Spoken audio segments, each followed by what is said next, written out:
Kong is back. He's big, he's hungry, and he is the king monster of Skull Island. And there were some really cool monsters in this movie. There was cool monsters in this movie, but guys, before we get into the review, hit the subscribe button because we talk about a bunch more than just giant monkeys on this channel. So much more. But also caution because there might be some light spoilers ahead. Alright, so what did we like about Kong Skull Island? I really loved the action. I mean, I thought that, if you're going to see a Kong film, you're probably going to see the action. A lot of good fight scenes here, a lot of good monster on monster, human fighting monster. That hot monster on monster action.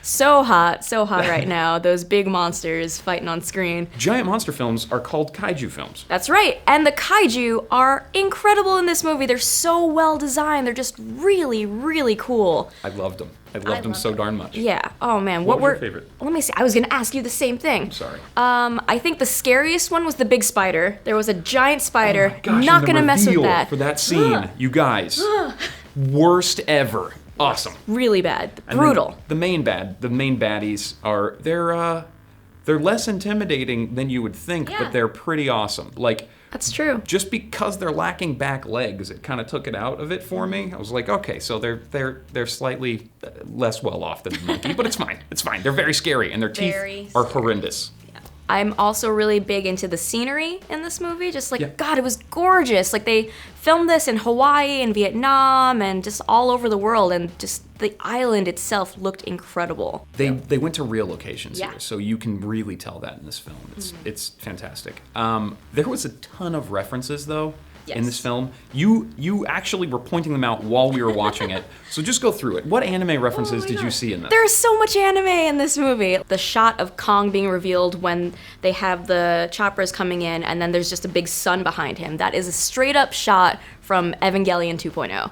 Neon Genesis Evangelion, there's so much of that in here. And also one of the Japanese characters in the film, his last name was Ikari, just like Ikari from Evangelion. So we have Shinji and Gendo Ikari from Evangelion, so they got a shout out there. Nerds. Nerds. And also that character's first name was named after the designer of the Game Boy. Yeah, so like double nerd shout out. Also, there was a straight-up shot from Dragon Ball Z that I caught when they have like this huge moon behind King Kong, and it was a straight-up shot of Gohan's transformation into a great ape from Dragon Ball Z, and I was really excited for that. My favorite reference that I saw was when it's like a straight just mech, any mech, like Kong grabs a tree, rips all of the limbs off of it, and then like runs up like a sword and hits a skull crawler with it. It only is like one hit. It's not like a whole fight, but it's an amazing reference, and I really enjoyed it. Really good. Film references in this, it's obvious in the trailers that you're going to see a lot of Apocalypse Now in this film. It's Apocalypse Now and Kong film slammed together. Yeah. And they did it in a very fun way. I mean, there's a lot of like the exaggerated slow-mo to fast-mo stuff with like bullets falling down on cameras or awesome shots of top-down of helicopters. Apocalypse Now, you're gonna definitely see a lot of that. Yeah.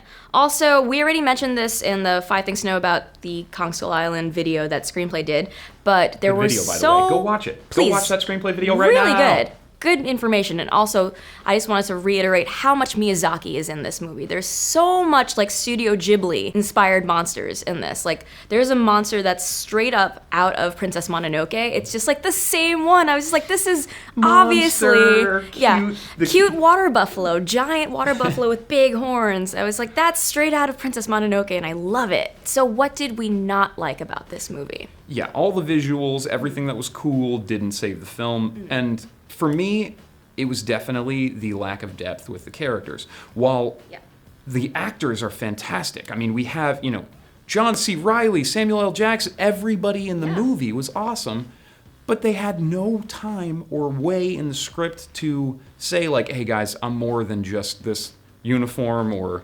I'm lady photographer. I'm action man. And I was like, tell me more about you. Yeah, everything was exhibition. I feel like they barely scratched the surface with these characters, and I really wanted to know more, so I feel like they didn't develop any of the characters except for John C. Reilly's character. I actually think Samuel L. got a little bit more, he has that one scene in the telephone booth when he's like smiling like, "Thank you, sir, you gave me something to do." And then just the rest of the movie, he's just staring angrily at things and with fire reflected in his eyes. And that's fine. It's not really a hero's journey anywhere, but, you know, it was fine. Yeah. It was fine. Great performances from the actors, though. There's one scene with John C. Reilly where he literally is walking through. You see it in the trailers quite a bit, but he's walking through this like panorama of like, here's the story of this island, and here's the story of my last 28 years. Let me show you. I've painted it on these rocks, and you're like, oh, this is very convenient. And intricate. This movie has no backstory. Now it does. You had some issues with some of the green screen, right? I did. And it's very apparent in one of the scenes. It reminded me a lot of the sneeze scene from Jurassic Park when she reaches out to touch. You know, but this has been in every single Kong film where the damsel touches Kong or reaches out to touch Kong, or she's tied up and Kong touches her or whatever. So they chose this scene. I wasn't expecting practical effects. I was not expecting what they did, which was just horrible green screen feel, where it's very flat foreground and then like infinite background, and then Kong's big head comes in, and you're just like, we've seen this so many times. So it could have been an homage, but it was hard to accept. I wanted more. The fight scenes were fantastic visually. Really good fights. They actually didn't cut away from Kong punching the skull crawlers in the face, but they lost me on that one. Gotcha. Well, final question here: should people see this movie? I think that you should. I think that it's worth it. I agree. I think it's fun, and I think if you're looking for a monster movie, this is an excellent monster movie. Who's not looking for a monster movie? Exactly. Guys, thank you so much for watching. Here at GameSpot Universe, we cover a whole bunch of stuff. So many. And we're monsters ourselves. We are. So give the video a like if you liked it, and be sure to subscribe. We'll be back here every week with more stuff on games, movies, TV shows, chastity, anime, wrestling.